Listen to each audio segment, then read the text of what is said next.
নমস্কাৰ সকলোকে স্বাগতম জনাইছোঁ নতুন ভিডিঅ'ৰ মাজলৈ।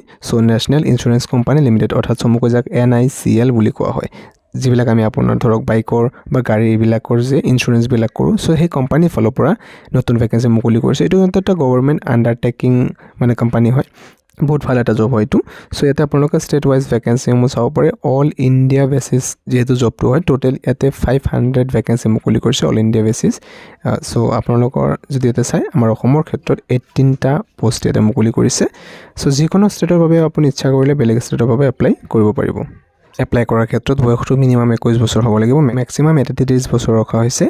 SC ST হ'লে 5 বছৰ ৰিলেক্সেশ্যন লাভ কৰিব, 35 বছৰলৈকে পাৰিব। OBC MOBC কেণ্ডিডেট হ'লে 3 বছৰলৈকে পাৰিব। বাকী ইয়াতে আপোনালোকে বেলেগ কেটেগৰীৰ বাবে চাব পাৰে।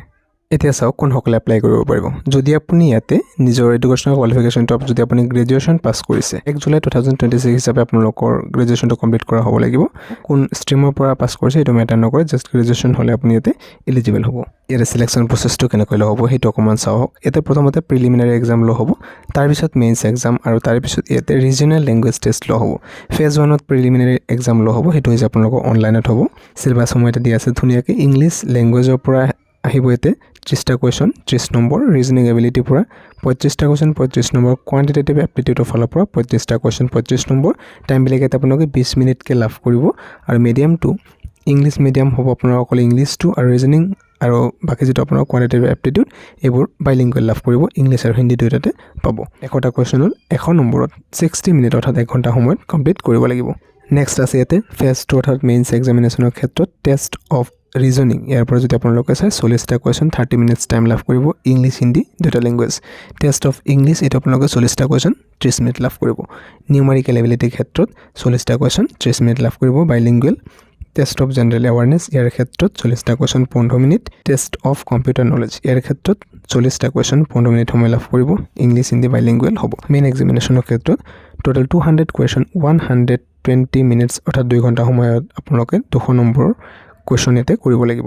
ছাপ'জ আপুনি prelims exam mains exam qualify কৰিলে, থাৰ্ড ষ্টেজত যিটো আপোনালোকৰ ফেজ 3ত ৰিজনেল লেংগুৱেজ টেষ্ট হ'ব। অৰ্থাৎ আপুনি অসমৰ বাবে যদি পষ্টৰ বাবে এপ্লাই কৰিছে, আপোনাৰ অসমীয়া ভাষা ইয়াতে ক্লিয়াৰ জনা হ'ব লাগিব। ৰিজনেল লেংগুৱেজ যিখন ষ্টেটৰ বাবে আপুনি এপ্লাই কৰে সেইখন ষ্টেটৰ ৰিজনেল লেংগুৱেজটো আপোনাৰ ফ্লুৱেণ্ট হ'ব লাগিব, জনা হ'ব লাগিব। ইয়াতে এক্সাম চেণ্টাৰটো যদি চাই আমাৰ অসমৰ ক্ষেত্ৰত ডিব্ৰুগড়, গুৱাহাটী, যোৰহাট, শিলচৰ, তেজপুৰ এইকেইটা চেণ্টাৰত আপোনালোকে এক্সাম চেণ্টাৰ দেখিবলৈকে পাব। এপ্লিকেশ্যন কৰাৰ সময়তে এপ্লিকেশ্যন ফিজ দিব লাগিব। SC ST PWBD বা এক্স ছাৰ্ভিচমেন হ'লে কোনো ধৰণৰ এপ্লিকেশ্যন ফিজ দিব নালাগে। বাকী ইয়াতে আপোনালোকৰ এইকেইটা কেটেগৰীৰ বাহিৰে যদি আপোনালোকৰ OBC MOBC বা জেনেৰেল কেণ্ডিডেট হয় 850 টকা পে'মেণ্ট কৰিব লাগিব। ইয়াতে আপোনালোকৰ অনলাইন ৰেজিষ্ট্ৰেশ্যন আৰু এপ্লিকেশ্যনটো 18 জুলাইৰ পৰা আৰম্ভ হৈ গৈছে। লাষ্ট ডেটটো আগষ্টৰ 7 তাৰিখলৈকে চলিব। যিটো আপোনালোকৰ ফেজ 1 এক্সাম হ'ব এইটো আপোনালোকৰ আগষ্টৰ 27 তাৰিখে লোৱা হ'ব, ডেটটো ইয়াতে দিয়া আছে।